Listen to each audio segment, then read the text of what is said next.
Hello, fellow movie crusaders, and welcome to our very special episode, which is called A Very Movie Crusaders Christmas Special. Because I Would Have Fucked It Up.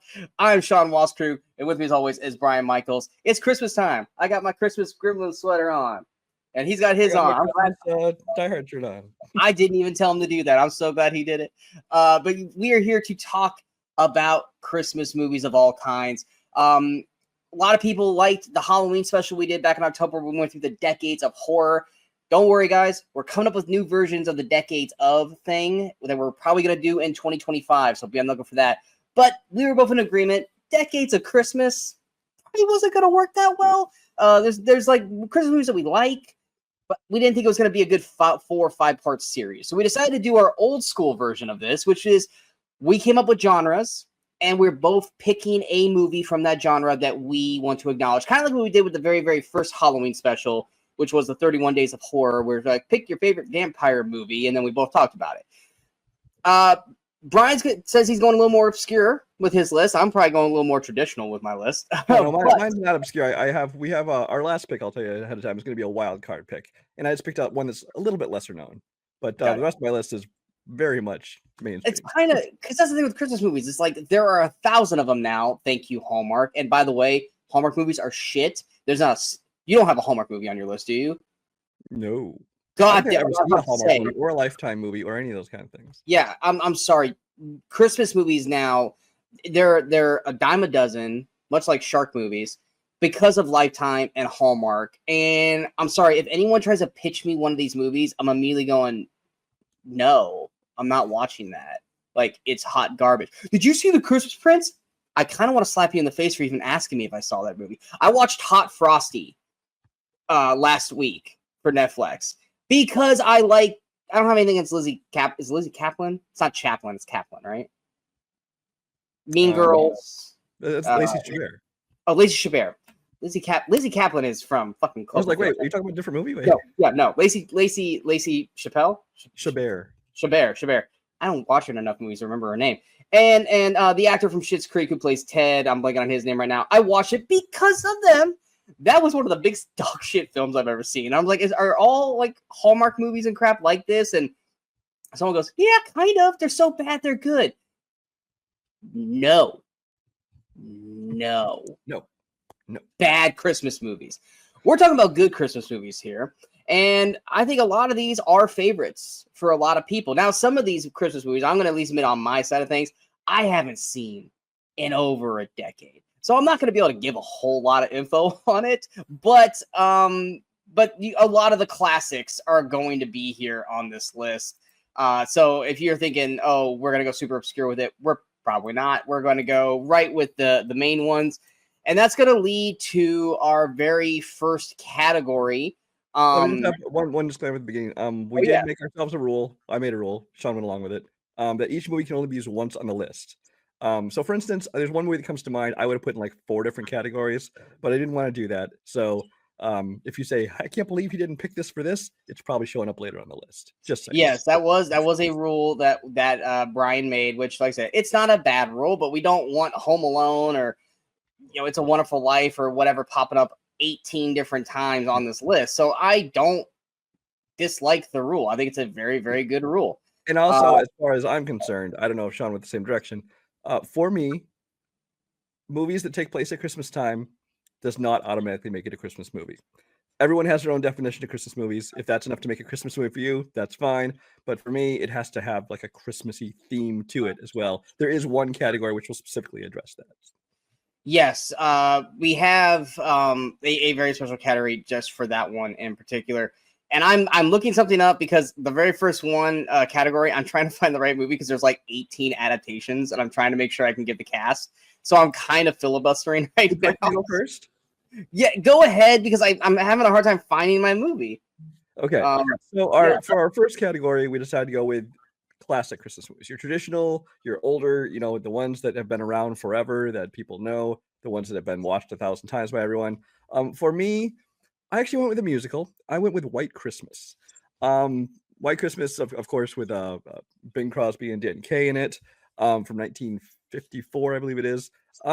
This is one that, I'm not going to call it a favorite movie of all time or anything like that, but I'm not a huge fan of a lot of the older ones, the old Christmas carols, the It's a Wonderful Life. They're decent movies, but not favorites of mine. But this one, the songs always stick with me, and especially my family seems to really enjoy this one. So this is one of the few movies that kind of we all agree on. So we can all watch as a family and really like. And so it just kind of gives me that kind of old-fashioned Christmas feel to it when we watch it every year. Yeah, I'm kind of in the same boat. You grow up as a kid watching all these classics on TV, and when you're a kid, they're boring.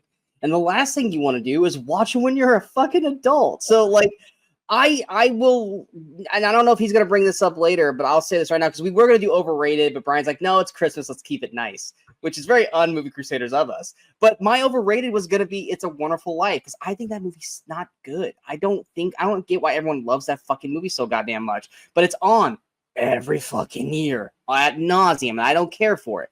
So when he was like traditional classic, I'm like, please say that counts the 80s. You're like, no, like pre-60s. Like, fuck. I was like, I gotta find something. And there was one movie that I remember as a kid, couldn't tell you anything about it. I just remember being, I enjoyed watching it when it was on. It was one of the very few ones. And that was 1961's, I cheated a little bit, Babes in Toyland. It was a Disney film, had Annette Funicello? Funicello. Had her in it, had oh god, it was the other guy. They always did like the beach movies. Like I remember watching those all the time. My dad always had. Was he in that? I want to say he is, but I don't see him on the cast list. But I thought he was. Don't think it was him. But it was always like those people, and I thought he might have been in this one, but I could be wrong. But this was one that I actually it says Ann Julian, Annette Funicello, Ray Bolger, Tommy Sands, Jerry Glenn. It doesn't have Frankie in there, but I used to watch Tommy those. Sands is the main guy in the movie. Okay, then it's Tommy Sands I'm thinking about.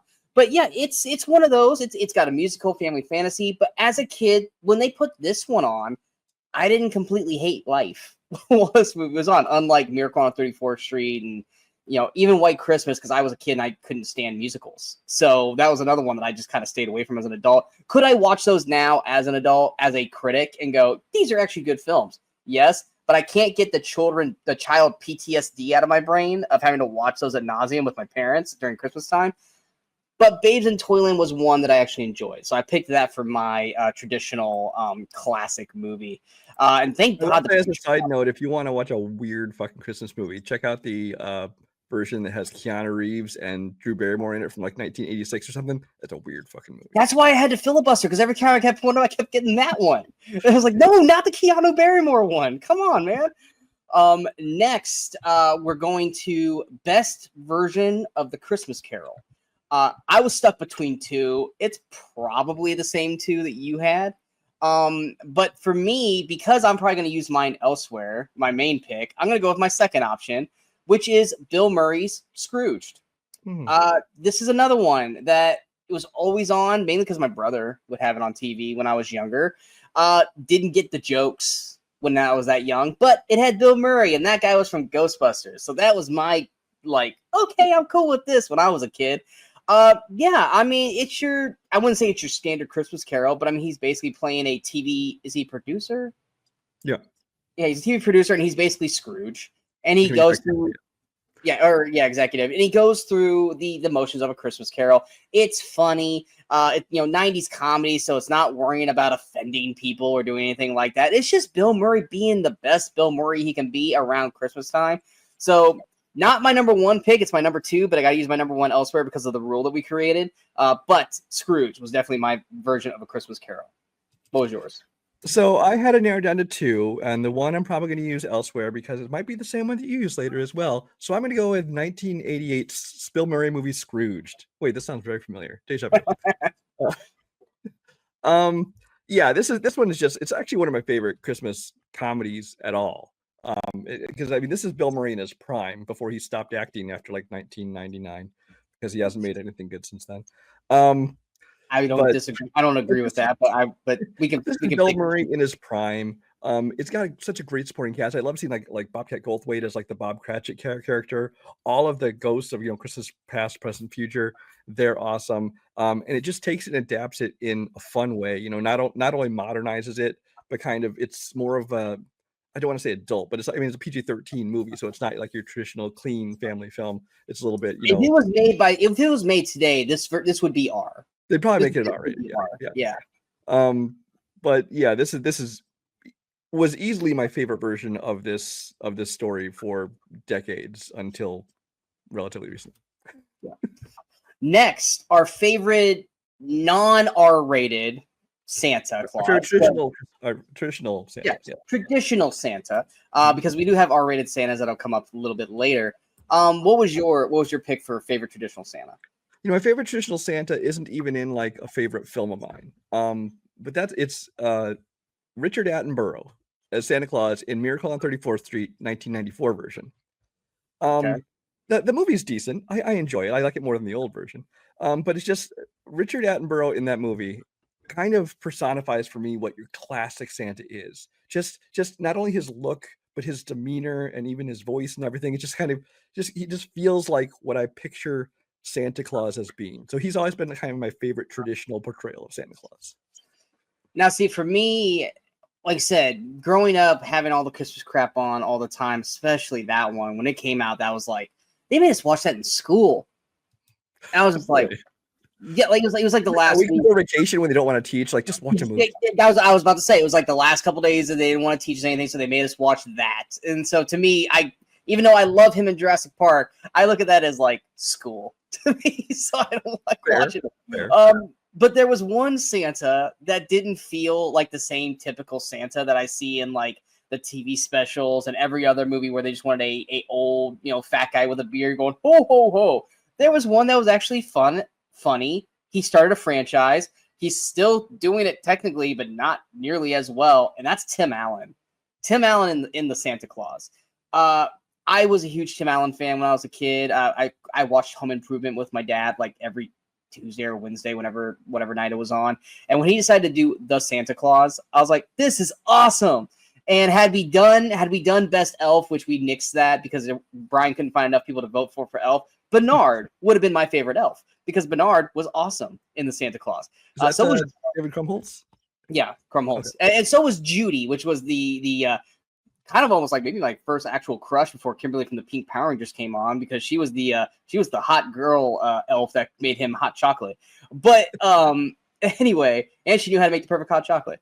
But Tim Allen he was basically Tim Allen, but he ended up becoming Santa Claus. I thought the second movie was fine. Third movie, once they added like Martin Short, who I love, but not in this. And then now they got like the Santa Claus TV show, which is fucking atrociously bad. But when I think of Santas, my brain immediately goes to Tim Allen. And so he's my favorite traditional Santa, if you even want to call him traditional, because he's forced into it. But by the end of the movie, he does become Santa. It's traditional Santa. I just mean it's not like the R-rated kind of Santa. That's all. That's the only distinguishing between them. So that's traditional. Exactly. Yeah. All right. So next, we're going to go to family live action. It doesn't necessarily have to be an action film. It just has to be non-animated. Of course, much like seeing Tim Allen as Santa Claus for me every Christmas, there are certain movies, much like Halloween, where you're going to watch a movie every year, even if you've seen it 100 times. Also helps that they're always on TV. So for me, my family live action film has to go with the very easy one. It's Home Alone. I mean, I will say this though. This is the funny thing about Home Alone. I look at it now and I think of two things. One, Kevin McAllister, played by Macaulay Culkin. My best friend Ryan, who I've brought up on the show quite a bit. That was him. Like, I watched Macaulay play Kevin. I'm like, that's Ryan when he was that age. Like, that is 100% Ryan. So it's weird watching the movie that way. But as an adult, Kevin's a fucking little shit. And he deserves to have his ass beat through that entire first half of both films. Kevin is a little asshole through the movie. I'm not saying that the parents aren't also assholes, but Kevin is not like this. I'm a kid and I'm great. No, you're a little shit. But nonetheless, when you're a kid, he's your hero. You're like, yeah, stick to the middle. He's a badass. But once you start getting older, you're like, man, first part of the movie, fuck Kevin. Kevin's as somebody who's considerably older, I'll tell you that you'll find a lot of movies get like that. Yeah, like back movies nowadays, I'm like, that kid needs his ass beat. Yeah, it's like, you do need to get your ass whooped. You deserve to go up to that attic, young man. You Also, shouldn't have been get off left my home lawn. alone. But what's that? I said, also get off my lawn. Yeah, exactly. But this movie's a classic for a reason. I mean, you got the great casting of Joe Pesci and Daniel Stern. You got the fun antics throughout. You can have like the over the top violence, but it's kids and it's fun and it's great. Whereas in real life, they would have died like 10 times in that movie. But nonetheless, so every year I always go back to Home Alone as a must watch. So it is my family live action film choice. Did you go the same route? Or did you go with something different? I did not. For my family live action movie, I went with A Christmas Story. It is family. It's PG rated. There's a couple, I think it's a son of a bitch ones in it, things like that. But it's definitely still a family film. This is again, one of my favorite Christmas movies for a long time now.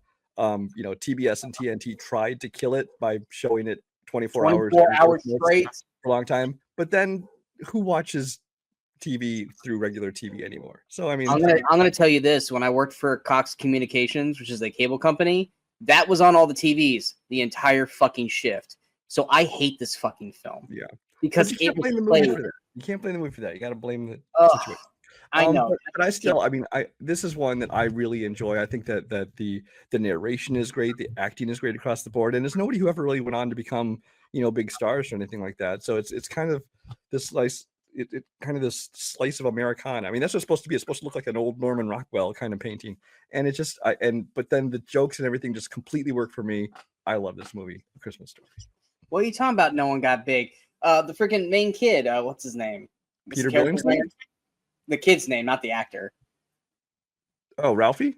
Ralphie grew up to be told that Tony built this in a cave with a box of scraps. And then he helped Jake Gyllenhaal try to become Mysterio. So he actually grew up to become an MCU star.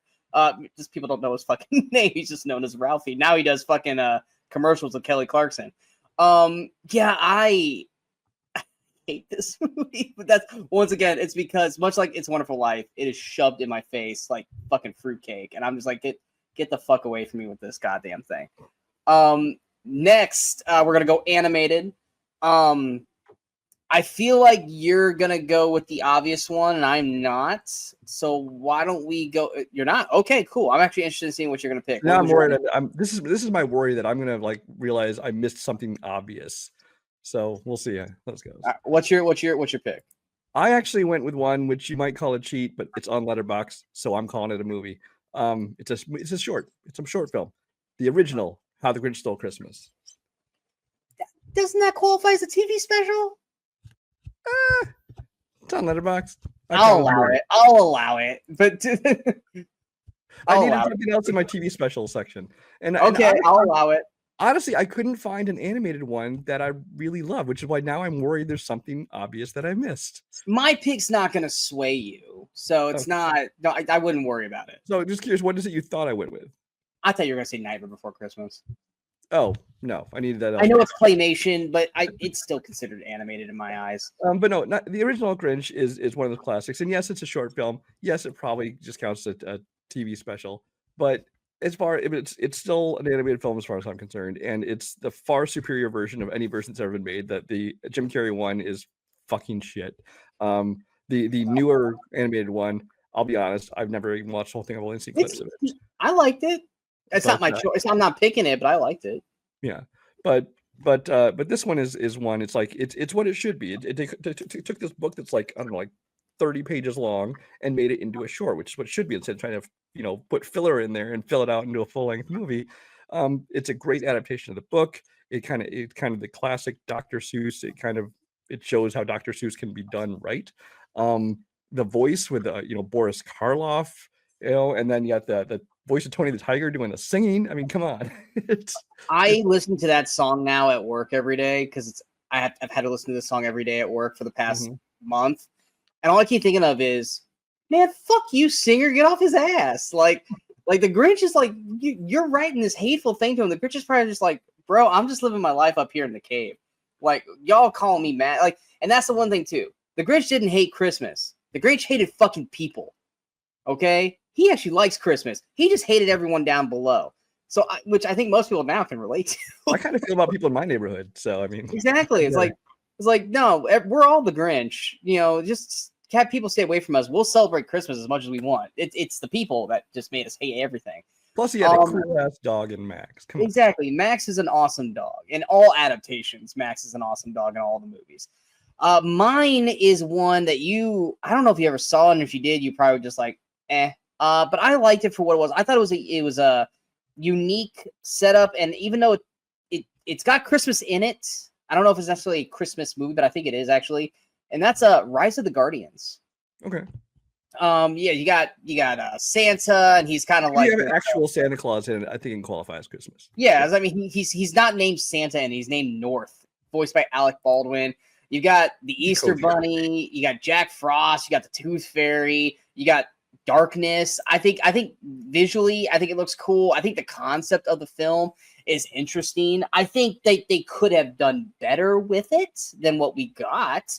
But I think all the elements were there to have a very awesome premise. It just wasn't effectively utilized to make it as big as it could have been. It was probably just more of a solid animated film. Once again, kind of one of those that maybe people go, oh, yeah, I remember that. I don't remember anything about it, but I remember it happened. Whereas with me, I watched it every day when I worked for Sears for one season. So I grew to love it that way. And I was like, this is actually pretty... I would stop walking, like, you know what? I didn't care about this movie when it came out. This is actually a pretty damn good movie. And I wouldn't mind seeing another one of those. But yeah, Rise of the Guardians for me, and Brian said The Grinch Who Stole Christmas. Next is musical. And I'm pretty positive we both have the same answer. This is why we made the rule that you can only have one in one category, because this would have been like the answer to like 3 or 4 of my choices. But for me, it's got to be a movie that came out 2 years ago, and that's Apple's Spirited. Ryan Reynolds, Will Ferrell doing their musical adaptation of The Christmas Carol. I fucking love this movie so goddamn much. I love the music. I love the acting. Ryan Reynolds and Will Ferrell work perfectly together. Octavia Spencer is good in this. Tracy Morgan, who I can't stand most of the time, is funny in this movie. I love this movie so much. And my girlfriend, who hates musicals, actually enjoyed this as well. This is an every year now movie for me, every year on Christmas. This and like Ted Lasso are like 2 of the reasons why I still have Apple TV. Because I barely go on Apple TV all year, except to watch Ted Lasso and to watch Spirited. And like I said, I would have put Spirited in like 4 of these categories, but Brian's rule saved it to only being in this one. So we're getting it out of the way now. Spirited is my favorite Christmas musical. Did you follow, or did you go with something different? I would have put Spirited in about 4 different categories. Didn't use it here. Okay, then I know where you used it then. I wanted to use it elsewhere. So instead I went with The Muppet Christmas Carol. The Muppet Christmas Carol is, I think, a great version of that story, because it takes, a live action Scrooge in Michael Caine, puts the whole Muppet spin on it. But what I really love about this, I really love the songs in this movie. So for musical category, this one just kind of stood out for me. Because the Muppet movies, I think, are fun. The first one especially. The ones after that are kind of hit and miss. But for me, the Muppet Christmas Carol, I think, found the perfect balance of, using humans with Muppets, having comedy, but it definitely still has some heart to it, which is, kind of part of the Christmas Carol story. But then as far as how they perfectly cast, like, which Muppets should be which characters, which ones were the ghosts, which ones Cratchit, things like that. So this is one that I don't watch it every year, but I do watch this one quite frequently, because it is one of my favorite versions of Christmas Carol. So Muppet Christmas Carol. Gotcha. I had a feeling it was going to be either this or Spirited, but now that I know that you didn't pick it here, I know exactly where Spirited is now on the list. Next, we have RomCom. I was stuck, but this was honestly, like, I felt like it was like, oh, I 100% know what it's going to be. And I ended up picking the one that I 100% thought it was going to be, but there was like 3 other films that I was like, I really want to pick these, but I can't not pick the one that I have, because this is probably one of my favorite Christmas films of all time, which I know Brian is not a fan of this movie, so I know he's just going to go, ugh. But for me, it's Love Actually. Yes, it started a very shitty trend of let's throw a bunch of stars into a film and just have all these short stories and have them all connect together. But this was the first one that did it, and I think it did it the best out of all those. It's got a fantastic cast. Yes, by today's standards, does the movie still work nearly as well, like PC wise? No, but I can't help but think of Hugh Grant dancing down the halls. To I can't remember what song was playing at the time. Alan Rickman. Everyone loves Alan Rickman, but everyone hates Alan Rickman in this movie. And you got the little cameo by Mr. Bean. The whole cast is great. Not to mention Andrew Lincoln, before everyone knew him as Rick from The Walking Dead, is just being that guy, that creepy guy who stood at a 17-year-old door, Keira Knightley's, saying, "I love you." Yeah, I just found out about the 17-year-old thing. It's creepy as hell. Oh yeah, no, it was like Mila Kunis from that '70s show all over again. It was like, you guys didn't realize she was that young when he shot this shot. She was married to Chiwetel Ejiofor, who was like probably over 10 years older than her at the time. But I love Love Actually. I think it's great. I immediately get happy every time we watch the little boy run through the airport to chase down the girl, even though it's such like a simplistic, like they're like 10, like he's probably never gonna see that girl ever again kind of thing. I actually really enjoyed was it Red Nose Day did like a adaptation sequel like a few years down the road, and they got everyone back for it. Even the adult aspects of it. Bill Nighy is amazing in this movie. Even the American side where the British guy wants to go to America so he can bang a bunch of girls, like that storyline is hilarious. I love this film so much. And it's one of those that, like, because I worked at the movie theater when this one came out, and so when it came out, I was like, ugh, I don't care. And I always kept having to go because it was always the last show of the night because it was the longest movie that was out currently. And so I'd always come in and I'd always catch the last 15 minutes. And I kind of just like always like every night was like, you know what? I'm going to come in 5 minutes earlier so I can catch what the hell this is going, and earlier and earlier and earlier. And then it got to the point where I was like, I was sitting in there watching almost the entire movie every night because that was the only movie left playing. And I kind of just like grew to love that movie through working at the movie theater. So yeah, that is my rom-com. What is yours? I don't hate that movie. I do think it's highly overrated, but I don't hate it. I think that's what I've meant, is that it's got so many good people in it. It's hard to hate that movie, you know? Yeah. For rom-com, I put one that arguably you could say it's one of those that takes place at Christmas or isn't Christmas, but I'm going to say it is, and that's While You Were Sleeping. While You Were Sleeping, kind of Sandra Bullock's first big lead role. I think this and The Net came out the same year because it was coming off of Speed and Demolition Man, Small Hearts, and those. And The Vanishing. What's that? And The Vanishing. And The Vanishing. Well, The Vanishing was until after. Was it? Yeah. Oh, I thought it was before all this. I thought she was a nobody during The Vanishing. You know, you might be right. I'll look it up. You keep going. Yeah, you know what? I think Vanishing might be like 93. No, but this one is one that this has been one of my favorite rom-coms of all time. You know, right up there. You know, not quite up When Harry Met Sally level, but it's up there. Most of it comes down to Sandra Bullock's kind of personality. I love her in this role. Bill Pullman, who is a guy we love here in every role he does, whether it be big or small, he's great in it. You get the whole family full of characters that's great. And any movie that it seems to me I really like these movies that kind of everything hinges on cross signals and misunderstandings, and the lies just kind of grow from there and wackiness ensues. It's just a movie that's, again, it's a ton of fun, but also has a ton of heart. And a lot of it comes down to Sandra Bullock and her magnificence, her charisma in this. Vanishing was before all these. Okay, yeah. It was even before Demolition Man. Yeah, I thought about this one. I was like, I like this one, but I did not remember if it was a Christmas movie or not. So I was like, can't put that one on there. I mean, there's major. It's not just like Christmas in the background. There are definitely major scenes that involve Christmas in it. So I was like, it's kind of on the edge. So I'm like, I'll tip it in there, I couldn't remember if it was Christmas or it was right around Thanksgiving. that's how long it's been since I've watched. Well, it's Christmas because the reason she has to work that day is because everybody else wants it off for Christmas and she doesn't have any family, so she's the one person that can work at the station that day. That's right. And then it takes place over Christmas, and I think it ends like New Year's. I think so. It's like Well, it's just like two people like you mentioned it. Like everyone goes, oh, well, what about Harry Met Sally? First off, Harry Met Sally has a scene at Christmas. It's not a Christmas movie. It spans like fucking 10 plus years. It's not a Christmas film at all. Yeah. But yeah, let's go ahead to our next one, which is kind of an adaptation to it. It's coming home movie / running away from home / a Christmas trip movie. I kind of just combined all three of them together. What was your choice? Oh, I'm cheating big time on this one. You're cheating? Okay. I was looking at the list. I could not find one for this, honestly. I had at least three. I was looking for some things. I'm like, this doesn't really count as coming home. This isn't really a road trip movie. I couldn't figure out what to do with it. And so I went with one. It's absolutely a holiday film. It absolutely is coming home and gathering for the holidays. Technically, it's Thanksgiving, but it actually does at the end kind of get into Christmas, and that's Home for the Holidays. I'm going to cheat. I'm going to cheat. When you said it's kind of Thanksgiving, I was like, are you picking Dutch or planes, trains, and automobiles? Because those don't count. Those are specifically Thanksgiving. No, Home for the Holidays kind of they're gathering for the holidays for Thanksgiving. At the very end, it does get into Christmas time because it's like there.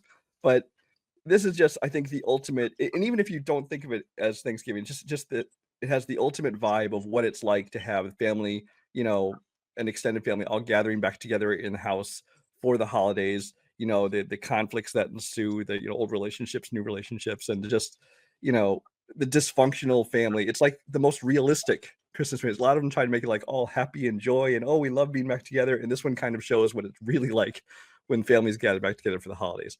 Is it a cheat? Yes, but it was this or have a blank category for me. So. Like I said, I have three movies that fit this bill, and one of them is. Give me your two runners up if you didn't use them elsewhere. Let me know. Well, one of them might be my wild card, but I can say it right here, and then I can use because I'm down to two on the wild card. If I say it here, then I can use the other one. The Holiday with Jack Black and Kate Winslet. I think I saw that movie.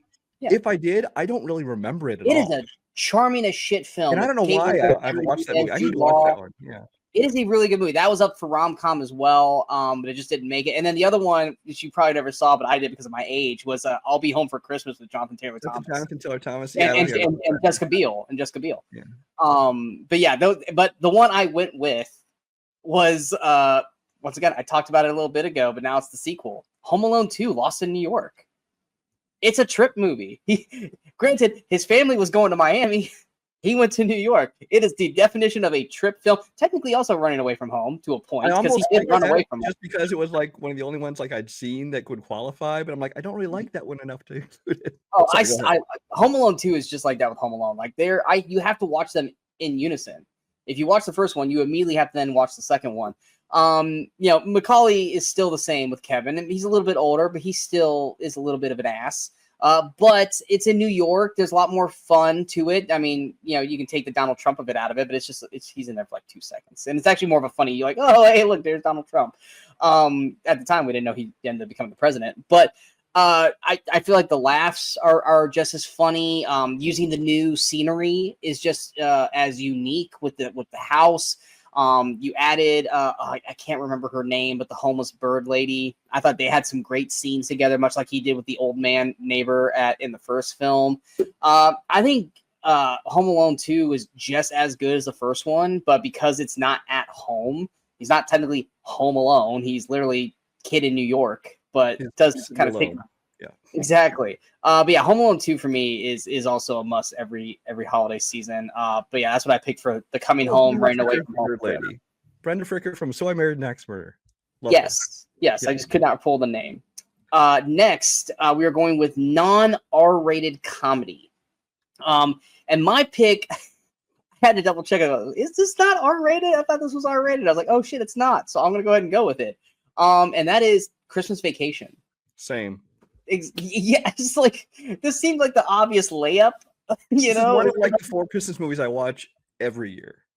Yeah, and shockingly, I haven't watched any Christmas movies yet this year, so I was like, I'm gonna have to start plugging away now here the last week just to like get all this stuff in. But what's there not to? I'm not a big Vacation fan. Like they're fine, but Christmas Vacation is like on a different fucking level than everything else. I mean, what's there not to love about this movie? It's got all the funniness that National Lampoon does, but it's got so many iconic moments in this. Shitter's full. You got the plugging in the lights, and you got Dreyfus next door. Dreyfus. Yeah. I always said Mary Elizabeth. I was like, that's not right. But you got that stuff. You've got the little advent calendar thingy. You got him watching the thing in the attic. There's so many of these great scenes and moments through this movie. It's hilarious, even to when he boils over at the end. But yeah, definitely Christmas Vacation. It was gonna pop up somewhere on this list. Oh, I just didn't know where it was gonna pop up for you, but it looks like it popped up in the same exact category. Yeah, like I said, it's one of those movies I watch every single year for Christmas time. And it's just because it's a great comedy, and Chevy Chase is super hit and miss for me. And the vacation movies, like you, I enjoy them, but I don't love them, except for this one. This one just stands out above the rest. I just the writing in it and the jokes, and there's like 3 or 4 running jokes that keep seated in throughout the movie, and just everything is just put together so well. I mean, it's got great Christmas music in it. You have young Juliette Lewis in there. You got all kinds of people in there, and it's just Randy Quaid before he went crazy, although his character's kind of crazy. Yeah. But it seems like kind of a perfect movie for me because I like my comedies. I don't tend to like the super sweet family stuff, so I tend to like mine a little bit edgy, but in this category particularly, like not necessarily R-rated, but it's kind of there. It's a PG-13 movie, obviously, and yeah, I love this film. Yeah, I can't every time, like I said, because I'm at work and we got Christmas music playing every time, and I'm gonna butcher how it's called, but the Hawaiian Christmas song, the Mia Ki I'm not gonna try and pronounce that. Yeah, every time I hear that song, I immediately think of Christmas Vacation. So I get to think about this movie every fucking day at work. But next, we're gonna stick on the comedy train, and we're gonna go with an R-rated comedy. And at first I was like, this is going to be a hard category. And I was like, oh no, I got like 8 films to choose from off the top of the head. But what did you end up going with for your R-rated comedy? For R-rated comedy, I went with one that everybody else seems to not like, but I really, really enjoy. I don't think you like this one especially well either. And that's Office Christmas Party. I thought it was okay. It's got a great ensemble cast, of course, led by Jason Bateman, TJ Miller, who I don't care what you think about in real life. I think he's hilarious in this movie and in a lot of the movies he does. Hey, he was cool when I met him. He was a cool dude. Yeah, Jennifer Aniston, Olivia Munn, who I've always loved, not only because she's a beautiful woman, but I think that when she's given good material, I think she's a good. Like if you've ever seen the Newsroom, I think she can be a really good actress. I think she's good in this. The whole cast all the way down. The one Kate McKinnon does the usual Kate McKinnon thing where she goes a little bit over the top. Yeah. So I can overlook that. But it's one of those things. It's just, again, I think this just appeals to my sensibilities, the kind of humor that I like, the kind of comedy I like. And it's just the whole tone of the movie. I just love how it's like, one of these, it's kind of like there's other movies like this, like Project X and some of those ones, these, kind of parties going out of control kind of thing until it just becomes complete chaos. I kind of always love those kind of movies. So this for me, just, it just kind of hit all the right notes. And I think a lot of that is Jason Bateman, who, by the way, not a Christmas movie, but Carry On. If you haven't seen that yet, I'd say check it out. He makes a great film. Okay, hold on. How is it not a Christmas movie? It's Christmas Eve. It's Christmas movie as it is another movie we're going to be talking about a little bit later. It is all around Christmas. Granted, Christmas isn't sprinkled all around the fucking airport, but it's airport on Christmas Eve is technically a Christmas movie. We're about to have this argument a little bit later, but yes, Carry On's great. It's on Netflix, guys. Check it out. I've already cheated with Home for the Holidays. I'll give you Carry On. Yeah, I'm not going to pick it here because I already made my list. In that movie, he's great in this movie. Like I said, I know most people don't love this movie as much as I do, but I find it very, very funny. Mine, I feel like you're going to pick in one of the other 2 categories that it would pop up in. And that is a movie that I didn't watch until I think a couple years ago, and it was for probably Weekend Crusaders. I think you picked it, and I had to watch it that way. That was for movie trivia. But that's a Kiss Kiss Bang Bang. See that's one that I thought it takes place at Christmas, but really is not Christmas at all. Michelle Moynihan. I'm not judging your Moynihan. I would like a word with you on that because she's wearing very Christmassy in this movie, and it's one of my favorite parts of the film. You got Robert Downey Jr., you got Val Kilmer, you got Michelle Moynihan. Their comedic timing and chemistry. This is Robert Downey before Iron Man, so this is when he's kind of in that. Is Robert Downey actually trying anymore, or is he just collecting a paycheck? But he is on full fucking cylinder. Oh, this is peak Robert Downey Jr. because this is like the height of his comedy. He's just as funny there as he is in like the Iron Man movies and stuff. But this is before his ego took over, before he came back and became "I'm the king of the world" kind of thing. Yes, him and Val Kilmer are great in this movie. Michelle Moynihan is great in this movie. It's a fun crime comedy. Val Kilmer just going. I just love watching these two together. I can watch these two act. I mean, can't anymore, but I would have loved to watch these two do another thing. The closest thing I can see to this, and you would probably either agree or disagree with me on, is probably Russell Crowe and Ryan Gosling in The Nice Guys. With these two. But yeah, I love Kiss Kiss Bang Bang. It was one of those movies that I had always heard about but never watched. And then finally, I want to say I had to watch it either for this show or for trivia. And the whole time I had to like stop and pay. I'm like, no, I got to pay attention to this movie for like notes. And I was like, I can't. I'm just enjoying myself. I'm just having a fun time with this movie. Yeah, this is a movie I would have used in like 4 different categories. I chose not to count as a Christmas movie, like, 'cause I'm not going to judge your picks because I've definitely stretched on some of mine. But like if I did include this, absolutely, it's funnier than Office Christmas Party. The whole Shane Black over all of his movies, basically Christmas time movies. So they could all qualify. But yeah, I love that movie. Yes. Next, we're going to stick on R-rated, and we're going to pick our R-rated Santa.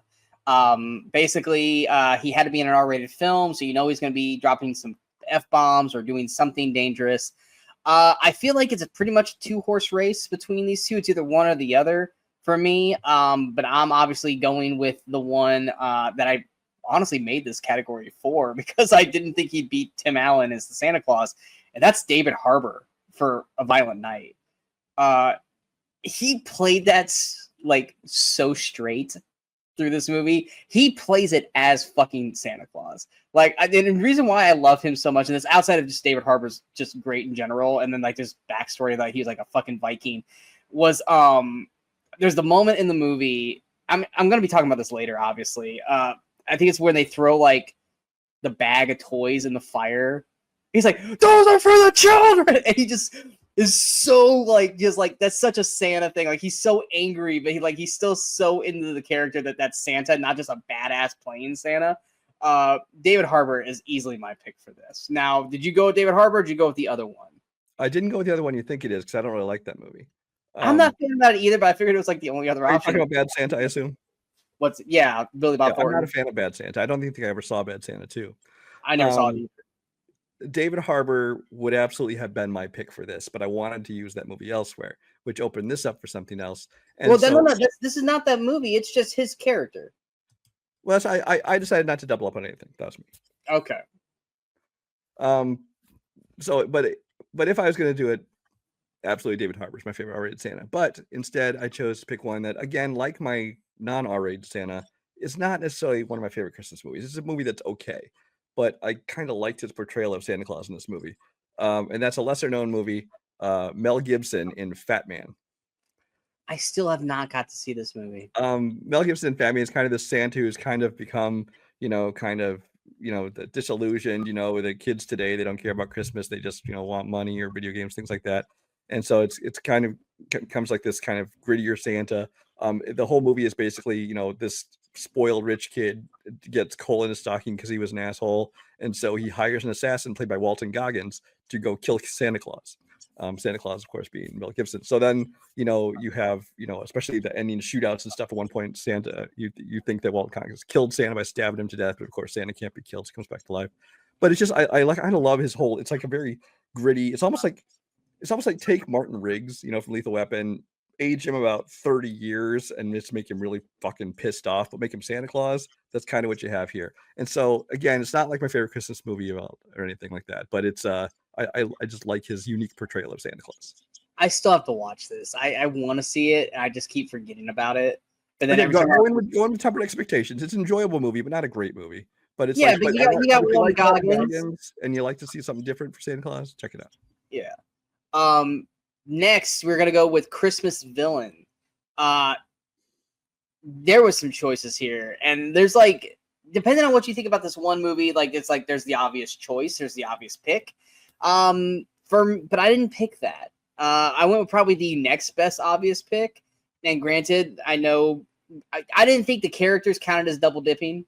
But apparently Brian did because he said he wasn't going to pick David Harbour because earlier I had said that I did double dip with characters, and then I said, oh, you know what? I managed to pick some other picks, so I didn't have to double dip. Well, I did double dip when it came to characters. I didn't double dip on movies. I double dipped on the characters of movies because my Christmas villains are Harry and Marv, the wet/sticky bandits. I know a lot of people are probably going to say, well, what about Hans Gruber? I get it. But Die Hard, you either have people who think Die Hard's a Christmas movie or people who don't think Die Hard's a Christmas movie. We'll probably discuss that in a little bit. But when I do think about Christmas villains, Harry and Marv are the epitome of Christmas villains in my eyes. They definitely only do stuff on Christmas for some weird reason. I don't know why they choose only Christmas to do stupid shit. But like I said, Daniel Stern and Joe Pesci, they're the perfect comedic pairing together. I could not imagine seeing one of them replaced by someone else and still have that comedic timing and flow. And the physical comedy between the two are perfection in both films. And it's when they try to do a Home Alone without them in Home Alone 3 that you could realize that, yeah, you don't have Macaulay Culkin, but if you had Harry and Marv, the movie probably still would have worked. But then you try to create new criminals, and it's like, no one wants to see these other criminals. We just want to see Harry and Marv. We could probably do without Kevin, but you can't do Home Alone without Harry and Marv. And to me, they're the epitome of the perfect Christmas villains. Did you go with the obvious answer, or did you go with something different? I'm not sure what you consider obvious. Hans Gruber is the obvious. No, because it's not a Christmas movie. You just pissed off half the group. I don't give a shit. We'll get into that later. For me, favorite Christmas villain, I went with Art the Clown. Terrifier 3, baby. Because I mean, Terrifier 3, obviously, definitely a Christmas movie, obviously. And just it is a great villain because I mean, what more do you want? You get just such evil, such gore, such and everything about it. Now the movie, I thought I enjoyed very much. It didn't quite hit all the points I wanted it to hit, so I'm not going to call it it's not like my favorite horror movie that I'm going to come up with later. But Art the Clown's a great character, and so you put him in a Christmas movie. He's a great villain in a Christmas movie. So yeah, I went with him. I'm not gonna knock your pick, but I mean he's a villain elsewhere. He's not necessarily a Christmas. But he's a villain in a Christmas movie. I know. Which fits the parameters. I didn't even put him on my list because I was like, well, Art was Halloween before he was fucking Christmas. But yeah, no, I had a feeling Terrifier was gonna pop up somewhere on your list. Next, we are going to go with action. Where did you decide to go with your favorite action Christmas film? This is where I used Violent Night for me. Yeah, I mean, Violent Night, first you got David Harbour as Santa Claus. Great Santa Claus. I thought he did a great job in what he did there.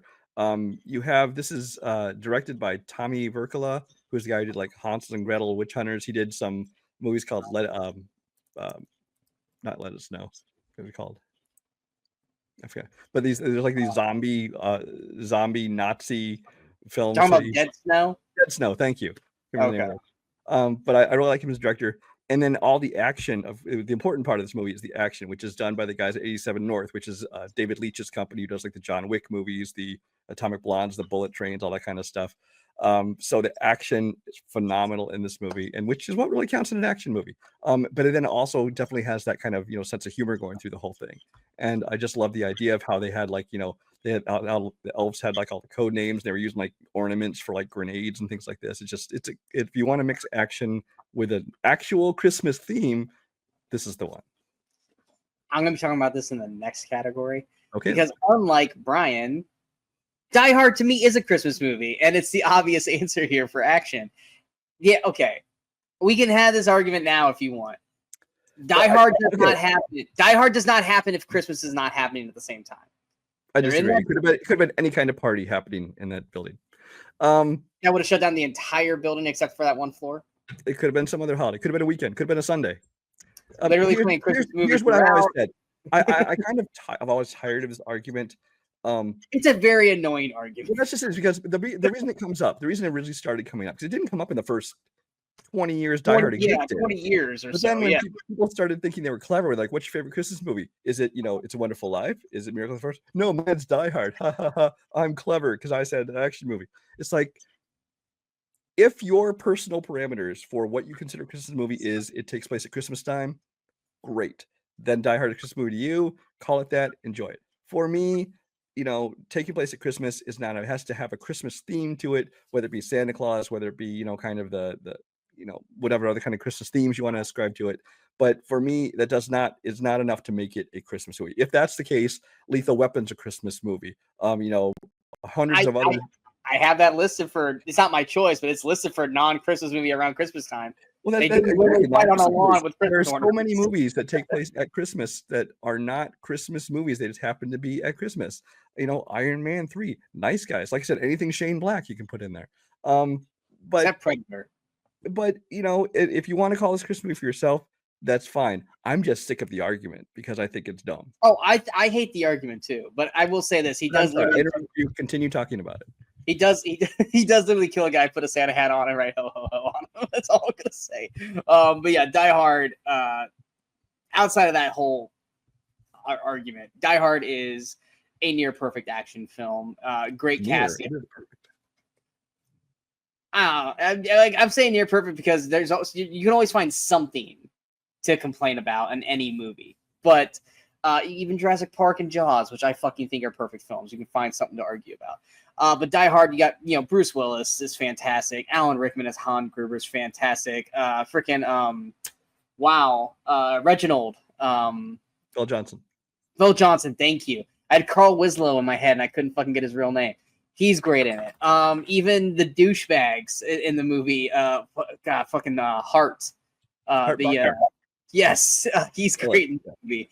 The action's great. The comedy's great. The end of it is great. There's so much phenomenalness in Die Hard that you can't have a Christmas show and not have Die Hard in there somewhere. Which, based off the other category, Die Hard probably is going to be something that Brian's going to talk about a little later in that one category that he already argued about, which I've got another. Yeah, exactly. But yeah, Die Hard is a must watch. And I'll go ahead and roll this into the next category, which was crime movie, because it was Brian's choice for action, and that was Violent Night, because it is a crime. These guys break into this mansion and are trying to break into a vault to get all this money, and Santa's trapped inside with his family, and he needs to fight his way out. I agree with everything that Brian said about the movie. David Harbour is fantastic in the movie. John Leguizamo is a great bad guy in this film. The action, the comedic timing. I want to give a special shout out to Krampus the Elf, played by Brendan Fletcher, who is fucking awesome in this movie. And I feel like without him, the movie's not nearly as enjoyable. Not crazy about some of the family members in the film, but everything about this movie outside of that, I loved. And for people who don't know, they've already signed on for the sequel. David Harbour literally took a picture with Santa yesterday while holding the script for Violent Night 2. So we are going to get more of David Harbour and this kind of film, and I am all there for it. Well, since Violent Night is off the table and Die Hard, and you said no to Kiss Kiss Bang Bang, I am literally perplexed on what your crime film is. I almost put Home Alone here, honestly. Technically would count. Home invasion, robbery, come on. Yeah. But then I realized there's another murder. There's a movie I had in my R-rated comedies. I was trying to decide which one to put there, and I realized, well, wait, if I put this one down in crime, then I can use the other one up there. And so I moved The Ref down here. The Ref with Dennis Leary. Again, another home invasion, another robbery kind of thing. This is the movie, kind of Dennis Leary's first starring role in a movie after showing up in little parts. And again, things like Demolition Man, stuff like that. This is kind of at the height of his thing, was stand-up comedy career. I love the comedy in this. I love, you have the whole family. Again, I have a thing with dysfunctional family dynamics, apparently, because you have his whole dysfunctional family. You have the Kevin Spacey of it all, which I don't care about. We don't care about what he did outside here. The movies still exist. Lots of other people work in these movies. Kevin Spacey's great in it. Obviously, Dennis Leary, he fits the character because it's basically written for him. You have the whole family. It's another one of those that it's kind of just things build and build and build and get chaotic. It's a great mix of kind of the action, but then there, does have kind of a feel good thing towards the end. So it just kind of, again, fits my personal kind of sweet point for comedies. I know I've seen this. I don't remember a single scene from this movie. This is definitely one I need to resurface because I do love Dennis Leary. And how you feel about this movie absolutely hinges on what you think about Dennis Leary, because it's basically, because lots of times he's going off on his usual Dennis Leary rants that he's famous for. Oh, yeah. Which nowadays it's kind of tired, but this is kind of back, when he was kind of first hitting. I watched every single episode of Rescue Me. Of course, I love Dennis Leary. Yeah. So I probably would love this, but I think I watched this before. What's that? I liked his short-lived cop show too. I can't remember the name of it offhand, but yeah. I don't know. He's got a new show starting next year. He's like in the army. It's like on Fox. It's like a comedy. I think it's called Going Dutch or something like that. So I'm definitely checking that out because he's in it. But yeah, I think I watched this like when I wasn't a Dennis Leary fan, so I don't know if I really enjoyed it, but I probably should rewatch this and it'll probably get a higher score. Next, we're gonna go to horror. I feel like since you went Terrifier 3 with Art the Clown and Villain, I feel like we're probably gonna have the same answer here, unless you're gonna go with the other option. But for me, there's no horror for Christmas without this guy, Gizmo, and the Gremlins. It's once again, it's a perfect Christmas horror film. Whether it is, like I said, the Gremlins or Gizmo or oh god, I'm blanking on the girl's name. The character or the actress? But either one. Phoebe Cates? Yeah, Phoebe Cates' story about her father dressed as Santa. That monologue alone deserves to be on a list in this thing. Gremlins is such a great film, and to me, outside of Terrifier 3 and potentially the other one if you didn't pick Gremlins, to me that's the must horror film. Now there are plenty of horror films, Christmas horror films. There's Bill Goldberg's Santa's Sleigh, there's Black Christmas, there's all these kind of things. But to me, when you think Christmas horror outside of Terrifier 3, just because it's fresh in everyone's mind, Gremlins is right there, and that was my pick. Well, I think we had the same runner-up, which was Krampus, yes? Yes, Krampus. Yes, Krampus is runner-up, because I enjoyed that, but it wasn't quite everything we hoped it would be after Trick or Treat, the same director. Yeah. I went with Gremlins. I didn't love the end of Krampus, but yeah. So you went with Gremlins? I went with Gremlins as well. Okay. This is a great horror comedy. Everything about this thing works. It's one of those that very easily could have been a movie that it just takes place at Christmas, but they do incorporate Christmas far more into it than a lot of these other movies, for whether it be the stories with Santa Claus or just the setting and kind of everything that happens. So I think there's enough of it that it qualifies as Christmas for sure. So yeah, this is a movie I've always just loved. And the sequel wasn't quite as good. They keep trying to say they're gonna make a new one. I hope they don't, because they'll go CG with it. There's a show. Well, there's an animated show, yeah. like for kids. Yeah. But they keep saying they're gonna make another movie, and I just don't want them to, because I know they'll probably do CGI. I don't want them to do that. Yeah, they'll make it. But this one is kind of that perfect time. It's got that definite 80s feel to it, with everything from the music to the setting to using the puppets, using them so well. And Gizmo's just such a cool character too. Just saying. Yeah. Remind me, is Gremlins 2 Christmas, or is that just a random time? I can't remember when the hell Christmas 2 was, or Gremlins 2 was timed. I don't know, honestly. I don't remember. I haven't watched that one in a long time. I don't remember, and it bothers me that I don't remember if Gremlins 2 was Christmas or New Year's, or if it was just some random day in June. You do next category and I'll look it up. Okay. But yeah, next category. I backed away because I went to go check it. Gothic is the category. So Gothic Christmas. To me, there's only really two real options in this group. I also would say, hey, let's just call this the Tim Burton Christmas category. So for me, I'm going with The Nightmare Before Christmas. This is one of those movies that I wasn't on the train for this movie when it came out. I'm not a big claymation guy.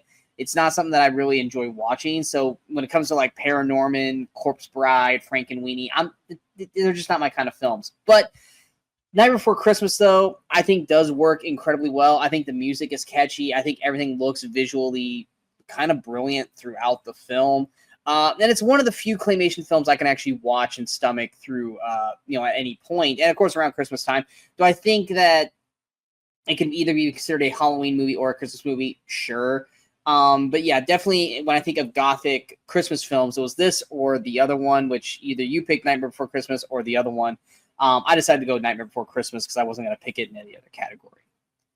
Did you figure it out yet? It technically, I believe it looks like it's set in December, but there are no Christmas references in the movie at all. So no, I was because Elvira is in the movie, and it's set in early December, supposedly, according to this thing. Gotcha. All right, so what was your Gothic film? Gothic. I think Gothic was a very limited category. When Sean suggested this, and I had to ask him what's a Gothic Christmas movie? I don't know what that means. Of course, it's the Tim Burton category. Basically, he sent me a couple lists and a couple ideas. And I'm like, well, that's the obvious one, and that's Nightmare Before Christmas. The other one was Edward Scissorhands, guys. That was the other one that I was talking about, since he didn't pick that one. Yeah, this is one of those movies that people are like, oh, is it Halloween or is it Christmas? It's both. So yeah, it's I've never loved stop motion animation. Now, some of the Leica stuff in recent years, like the Paranormans and the Kubo and the Two Strings, things like that, those I really love, but that's because they're done so well in far as story and things like that that really elevate it.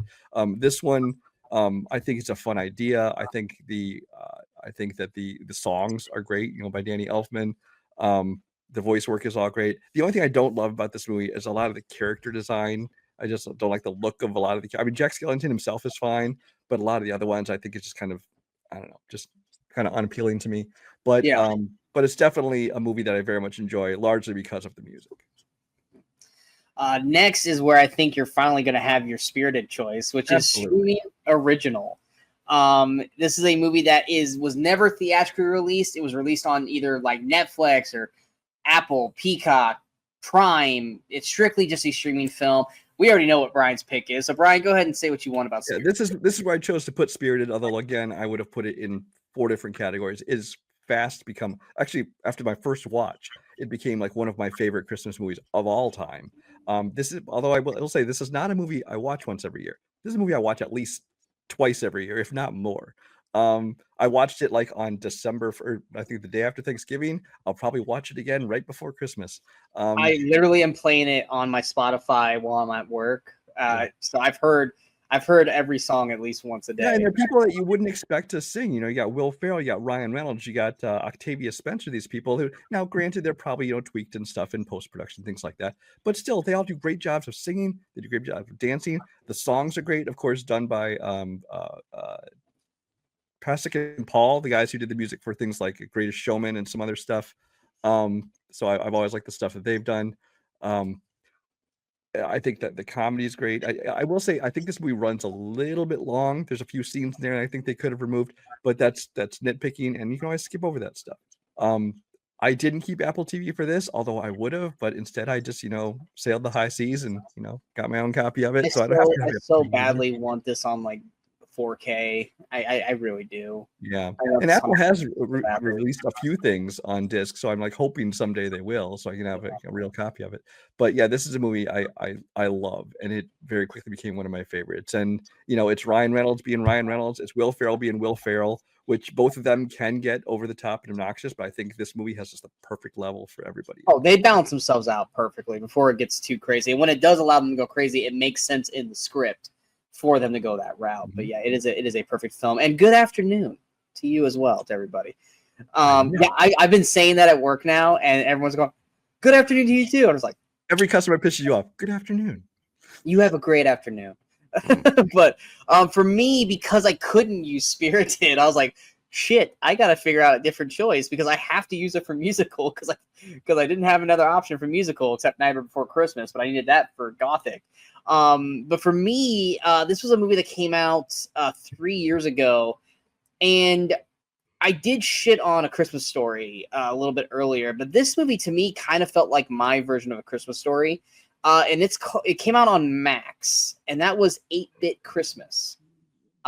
Stars Neil Patrick Harris and Winslow Fegley, who's an actor who I've actually quite enjoyed lately in a lot of things. He was in Night Books. He's popping up on things that I'm paying attention to him on. Also, Steve Zahn is in this movie. They basically are all playing the same character. You got like young, like not as, and then like narrator, and then you have like adult version. And it's basically a Christmas Story, except for him wanting a BB gun. He wants the newest video game, and it's very much a like new version of the Christmas Story. And I actually enjoyed this one quite a bit. It was one of those where I was like, I'll check it out. I'm not expecting much. I was like, you know what? That was pleasant. I had fun with that one, and I enjoyed it more than A Christmas Story. I know that's sacrilege, but you're talking to someone who can't stand that movie, and I enjoyed this one for what it was. It's not going to blow you out of the water or anything with what it does, but I thought it was a solid Max original film for me. Because the only other options I had was Candy Cane Lane and Christmas Chronicles, and I was like, I really don't want to talk about either one. So I'll talk about 8-Bit Christmas. But next, we're going to go to the TV specials. And Brian, you picked The Grinch Who Stole Christmas. So what do you have for your second choice? I went with The Year Without a Santa Claus. This is one of the old Rankin Bass animated ones, which I love pretty much all those. You got the Santa Claus Coming to Town, you got Rudolph Shiny New Year, Rudolph Red-Nosed Reindeer. They kind of have that. That's kind of the classic Christmas. I don't know about kids nowadays, but when I grew up, those were the things that were on TV every year. Those kind of defined Christmas for me.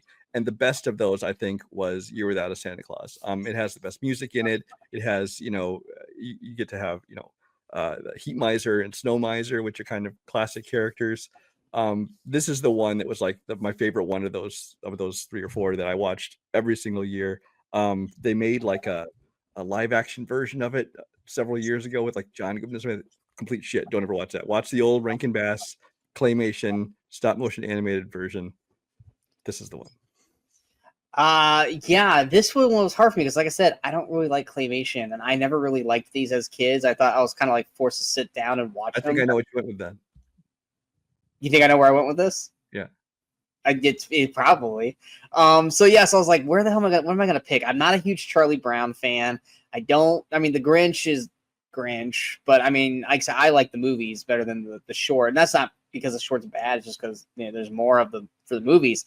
So I was like, where the hell am I gonna go with this? And I was like, oh wait, there's a Christmas special that came out like 2 years ago. Yep. And I can utilize this, and that's the Guardians of the Galaxy Holiday Special. Thank you, God, for giving me this. So I had to choose this. We both love Guardians of the Galaxy. What's there to say that we haven't said it numerous times on many, many videos prior? How can you make Guardians of the Galaxy even better? You add Kevin Bacon to the group. As himself. And he gets kidnapped by Drax and Mantis to make Quill's birthday, or not his birthday, but make his Christmas brighter.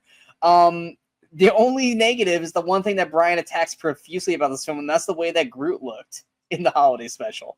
But outside of that, I mean, it's not going to break the mold on TV specials by any means, but it is a solid attempt. And for MCU, it's a must-watch because you have to watch it to have that story connection bridge into the third film between Quill and Mantis. You almost have to watch this. It's a requirement to watch if you're trying to like go back and rewatch the MCU. But yeah, I mean, for a Christmas special, like this one had to take the cake for me out of everything else, just because I'm, like I said, I'm not a big claymation guy. Yeah, and of all the characters in Guardians of the Galaxy, I think that kind of the relationship between Drax and Mantis, I think they had the best chemistry in terms of just making for great comedy. So yeah.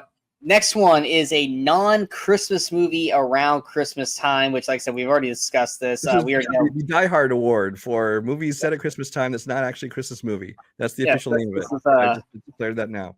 Yes, even though my choice is not Die Hard, because Die Hard is a Christmas movie, but we know that Brian did pick Die Hard. I'll go first, though, since even though we already know Brian's answer. There were some good choices here. Like we said, Lethal Weapon, that was one. But I went with another one that I've watched all these movies many, many times, but I decided to not go Lethal Weapon and went with this one because it does happen on Christmas Day. At least the end of the movie does, and that's Rocky IV. It does. I was like, for anyone who goes, no, the fight is literally on Christmas Day in Russia, so it counts. Also, the best Rocky movie. Yeah, I said it. Of the actual Rocky movies, not the Creed movies. Yes, yeah, I agree. Yeah. Rocky IV is my favorite Rocky movie. I mean, and Drago was even on my list for Christmas villains. I had Drago written down.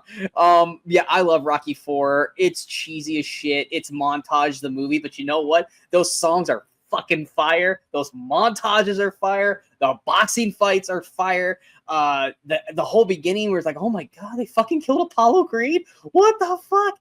Everything about this is great. It's one of my favorite Rockies. It might not be the best written Rocky, but if I have to choose which Rocky movie I'm going to watch out of the 6, I'm always going to pick Rocky IV. And I am not ashamed of that by any fucking means. So Rocky IV was mine. Go ahead and talk about Die Hard, Ryan. Yeah, Rocky 1 might be the best Rocky film, but Rocky IV is definitely the most fun, and it's my favorite by far of the bunch. Yes. Obviously Die Hard. Again, everybody has their own definition of what creates a Christmas movie. For me, this is at Christmas time, not necessarily a Christmas movie. Die Hard is my favorite movie, period, of all time. I think it's a perfect action movie in every single way, from the score to the direction to the acting to everything about it, the writing. I think it's a perfect movie. So I'm never gonna downplay it. Like Sean wants to put it up elsewhere on his list. Great. Anywhere Die Hard can get attention, I'm all for it. So cool. Die Hard's a great musical, by the way, guys. That's why I'm picking it for my musical. I was the music in it by Michael Kamen is awesome. I would watch Die Hard the musical if they made that. I'm interested. But no, I don't have anything much more to say about this movie. I think that this movie for me is exactly what this category should be, which is, it's a great film that takes place at Christmas time. So because to have things with Christmas as the backdrop, it does kind of, especially for an action movie, it's kind of that. I think this is why Shane Black says he uses this all the time, is that it kind of creates this, you think of Christmas time as happiness and joy and peace and love, and then you put, action and crime and death in front of it, and it kind of creates that, kind of conflict there. And I think that just kind of heightens it. But everything about this movie is perfect, so that's what I chose for. Quick shout out to this. I'm fucking forgetting what it's called. It's on Netflix. It's Why Do We Love Movies, or how the movies were made, or something. You know what I'm talking about? The movies that made us. The movies that made us. Watch the Die Hard and Home Alone episodes. Watch all of them, honestly. But yeah, I agree. Watch all of them. But if you can only watch like two, definitely watch Die Hard and definitely watch Home Alone. They're interesting as shit because of how these movies got made and how they almost didn't get made to a certain point. But all of them are interesting, especially like Back to the Future, Jurassic Park, Jaws, all of them. Next, we're going to our final category. It is the wild card. Now, explain to everyone what the wild card is. Well, the wild card it could be whatever you want it to be, honestly. It's basically just one more movie that you wanted to talk about, that you wanted to pitch to people, that maybe, you couldn't use on the list because there was something that edged it out of a different category. Or in my case, it's one that, wouldn't have been my number one choice for any of those, but it's a movie that is lesser known that I think more people should watch. So I want to kind of pitch to them. So it really is kind of, wild card is just that. It's whatever you want it to be. Okay. I'm intrigued by what your lesser known is. What is your wild card? I went with a movie from 2017 called The Man Who Invented Christmas. This is a movie that stars Dan Stevens as Charles Dickens. Basically, this is kind of the story of how he came up with A Christmas Carol. It's kind of done in like that kind of Shakespeare in Love, or if you ever seen like that short George Lucas in Love kind of thing. It's basically kind of him going through, he's having this writer's block kind of thing, and you see how the people around him kind of inspire the characters that he put into the story, and it kind of shows kind of the overlapping of his life versus the story he came up with in Christmas Carol. He's seen these visions of Ebenezer Scrooge as he's writing it, played by Christopher Plummer, who makes a great Ebenezer Scrooge, by the way. Jonathan Pryce is in it, and it's really it's I guess you could call it a family film, because I think it is rated PG. But it's just kind of something very different. I just really enjoyed it. A lot of that goes down to Dan Stevens, who is another actor we like here very much. I think he puts in a great performance here as Charles Dickens. And it's just one that I think a lot of people haven't seen, and I think it's worth checking out. As soon as you said that, I was like, is that Dan Stevens in that movie? And then you're like, yep. I've never seen the movie, so I really can't attest, but I remember the poster for it. My movie was originally going to be The Holiday. Right now on Amazon Prime. Oh, it's on Prime? Yeah. Okay. I was originally going to pick The Holiday, but I talked about it a little bit earlier with RomCom, so I'm going to go ahead with my other one. Might as well end this one on a fun high note. My other wild card was also in RomCom. It was also in comedy. So I decided to leave it down here for the wild card, and that is Just Friends. Okay. You got which is 15 over 15 years old now. It does not feel like that movie's that old, but it is. Ryan Reynolds, Amy Smart, Anna Faris, Chris Klein. Ryan Reynolds was basically the fat friend to Amy Smart, who was like the popular cheerleader girl back when he was in high school. He professed his love to her, and she was like, let's just be friends. And then he like left, and he lost all of his weight, became Ryan Reynolds. Now he's like a radio or record producer, and Anna Faris is like this like Christina Aguilera-esque like pop like bitch print star. And he has to take her home because like I think like his trip to Paris got derailed, and he has to basically like he hasn't been home since he like got like looking like Ryan Reynolds. And antics ensue where he sees Amy Smart again, and he sees Chris Klein, which was like an old like kind of like bully and kind of like her boyfriend now at the time. And it's him basically having to kind of like look at his past life in the face and kind of have to like grow from there instead of becoming like the self-indulged guy he is now. And it's Ryan Reynolds. It's like, I don't want to say it's peak Ryan Reynolds because Ryan's still kind of in his fucking peak because of Deadpool. But it's like right when Ryan Reynolds was like growing. Like he'd done Van Wilder. He was starting to kind of be in the face of everybody, like with Waiting and stuff. And this was right there as well. It's a fun Christmas rom-com. You get to see him in a fat suit singing I Swear, which is just fucking hilarious. And he does so great with it throughout the whole movie. But yeah, Just Friends was another one of those. It was like, I want to talk about it somewhere, but it's just outside of like every list of every one of my choices. So I'm glad we actually ended up doing a wild card to get it acknowledged on here. But yeah, that one, if you guys have not seen that one is... I haven't seen it in a while. I need to rewatch that. It's been a while for me too. It's definitely one I need to resurface because Anna Faris, she doesn't really do a lot anymore, but when she's unhinged like she was in this with Ryan Reynolds, it works perfectly. And it was back when Chris Klein was actually still like somewhat of a competent actor and not just a piece of shit actor. But it's definitely a fun movie overall. But that is our Christmas list. We hope you guys enjoyed this. What was your guys' favorites? Do you guys agree that Die Hard is a Christmas movie or not a Christmas movie? You're on two sides of the table here between me and Brian. Did any of our, hit your list? I hope to God Spirited did, because Spirited deserves to be on everyone's list. If you guys haven't watched it yet, go watch it. There are so many people that refuse to watch this movie because they don't want to watch another Christmas Carol film. And I was like, guys, I get that it is, but it's Spirited. And this movie is so much better than what you guys are making it out to be. You guys have to just give it a fucking chance. It's on Apple.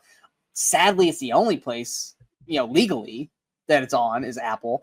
But that is definitely one that you must go out and watch. And also Violent Night, as well as all the other ones that we mentioned. But yeah, let us know in the comments below what your choices were. Did you agree, disagree with our choices? Let us know in the comments below. But we hope you guys enjoyed this episode. If you guys did, hit that like, share, and subscribe button to the channel so you guys stay up to date with all the latest videos pop up on the Movie Crusaders. And of course, I got to follow some of the social media outlets you see below. I know we've been gone a lot. We haven't been shooting as much as we normally have shot. But like I said I think during Gladiator and Wicked, I'm in retail. I'm a manager. I'm busy. Brian is literally working for, it's not FedEx. UPS. It's not FedEx. He works for UPS, and it's fucking an annual thing with us. You guys, we're busy. We're busy people. We will make up for it. Yes, because in the next 2 weeks, you will be seeing plenty of us because it's the end of the year, which means best of the year, worst of the year, most surprising of the year, disappointment of the year, most anticipated for 2025, the Movie Crusaders Awards.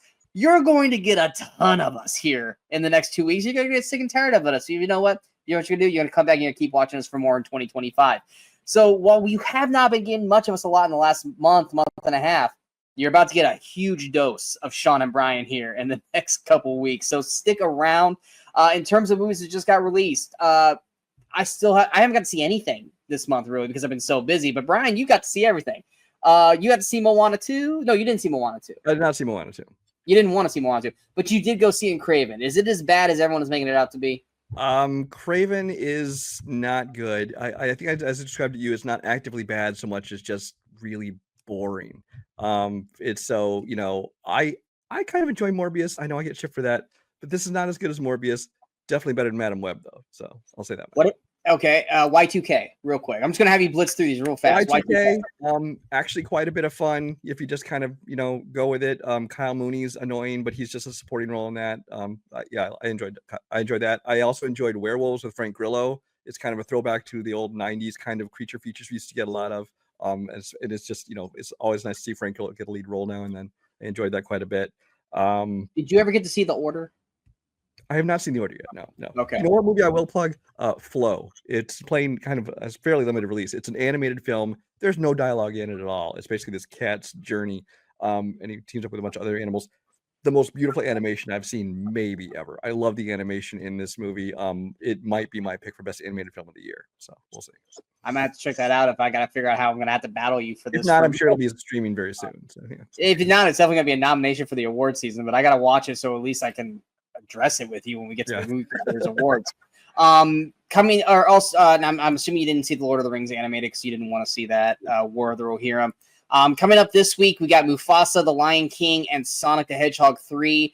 and Nosferatu, a Complete Unknown, The Fire Inside, Baby Girl, Better Man.